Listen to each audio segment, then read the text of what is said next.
Shalom jemaat yang dikasihi Tuhan, apa kabar hari ini? Berjumpa dalam renungan harian masa Prapaskah. Sebelum kita merenungkan firman Tuhan, mari kita berdoa. Bapa kami yang di surga, kami sungguh bersyukur atas kasih setia Tuhan bagi kami hari ini.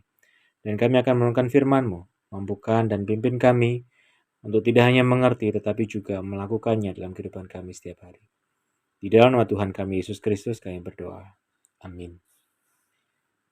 Mari kita membaca satu bagian firman Tuhan, yaitu dari Mazmur 51 ayat 1 sampai dengan 21. Sekian firman Tuhan.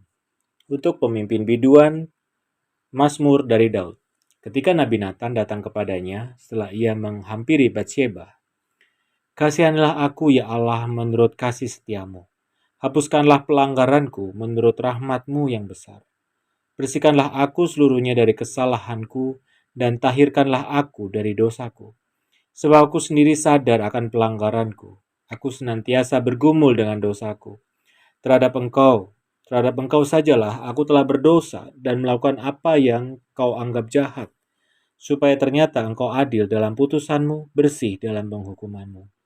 Sesungguhnya dalam kesalahan aku diperanakkan, dalam dosa aku dikandung ibuku.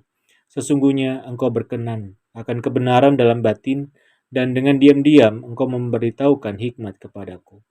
Bersihkanlah aku daripada dosaku dengan hisop, maka aku menjadi tahir.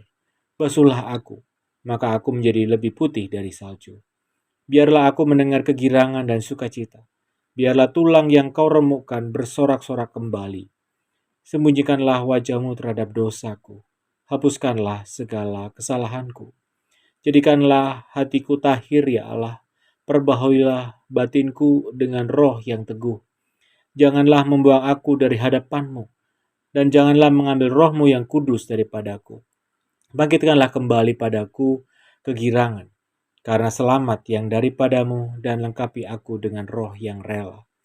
Maka aku akan mengajarkan jalan-Mu kepada orang-orang yang melakukan pelanggaran, supaya orang-orang berdosa berbalik kepadamu. Lepaskanlah aku dari hutang darah, ya Allah, Allah keselamatanku. Maka lidahku akan bersorak-sorak memberitakan keadilan-Mu.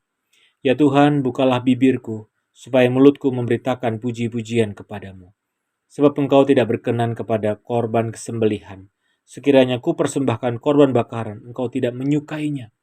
Korban sembelihan kepada Allah ialah jiwa yang hancur, hati yang patah, dan remuk. Tidak akan kau pandang hina, ya Allah. Lakukanlah kebaikan kepada Sion menurut kerelaan hatimu. Bangunkanlah tembok-tembok Yerusalem. Maka engkau akan berkenan kepada korban yang benar, korban bakaran, dan korban yang terbakar seluruhnya. Maka orang akan mengorbankan lembu jantan di atas mezbahmu. Bapak Saudara, renungan pada pagi hari ini saya beri tema Akuilah dosamu. Mazmur 51 berisi pertobatan Daud setelah ia berzinah dengan Batsheba dan membunuh Uria. Bagi seorang Charles Spurgeon, Mazmur ini adalah Mazmur yang paling sedih, karena berisikan Mazmur yang penuh dengan ratapan, penyesalan akan dosanya. Dan inilah saat-saat di mana Daud benar-benar bertobat. Dan semuanya ini berreferensi pada tulisan Samuel. Saat itu Daud benar-benar meminta belas kasihan Tuhan, karena ia tahu bahwa ia telah berdosa. Ia sadar bahwa hanya Allah yang dapat menghapus dosanya. Walau Daud juga bersalah kepada Uria, suami Batsheba, tetapi ia mengerti bahwa yang terutama ia berdosa kepada Allah. Daud sadar bahwa ia pun juga mempunyai kecenderungan untuk berbuat dosa. Sebab itu ia rela menerima hukuman dari Allah yang adalah adil. Daud kemudian juga memohon supaya Allah membasuh dia dan meminta supaya hatinya ditahirkan dan diperbaharui kembali. Bapak saudara yang terkasih, Mazmur ini dikubah oleh seorang percaya yang dengan sengaja berbuat dosa. Dosa yang begitu hebat terhadap Allah, sehingga ia dipisahkan dari kehidupan dan kehadiran Allah. Daud kira-kira pada waktu itu, pada saat menggubah Mazmur ini, setelah ia bertobat dan Nathan menyatakan pengampunan Allah baginya. Saat itu bisa jadi Daud juga memohon dan benar-benar memohon dengan sungguh-sungguh agar keselamatan, kemurnian, kehadiran Allah, kekuatan rohani, bahkan sukacita itu dipulihkan semuanya.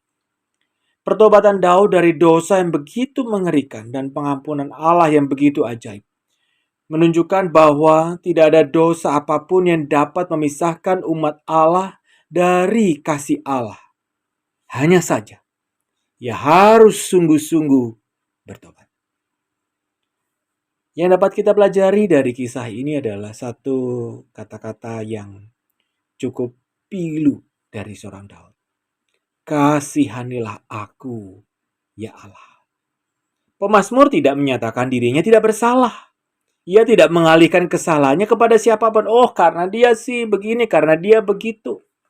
Tetapi dia mengerti bahwa dirinya sendiri, pemazmur itu sendiri tidak pantas dapat pengampunan. Tidak pantas dikasihani. Namun apa yang bisa kita pelajari dari diri Daud? Daud mau mengakui dosa.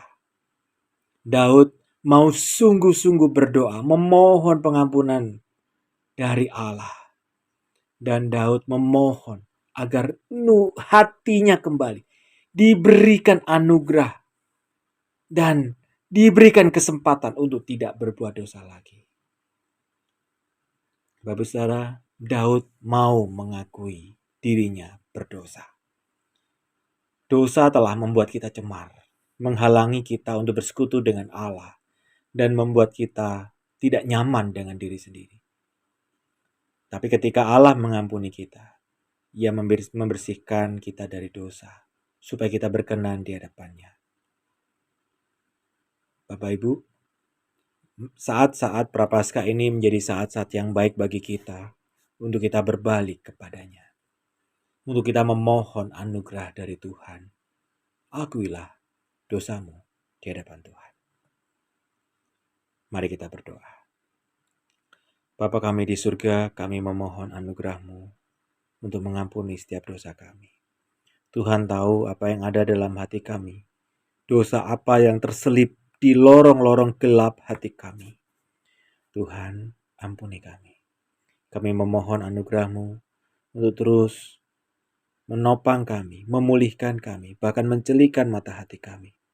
Untuk kami boleh melewati hari-hari kami dengan penuh syukur dan sukacita. Karena Tuhan yang memberikan anugerah. Terima kasih ya Tuhan. Di dalam nama Tuhan kami, Yesus Kristus, kami berdoa dan memohon. Amin. Bapak saudara, ketika kita mau merendahkan diri di hadapan Tuhan, siap ditegur dan bertobat dengan sungguh-sungguh, Tuhan akan memulihkan keadaan kita. Selamat masa Prapaskah. Tuhan Yesus memberkati kita.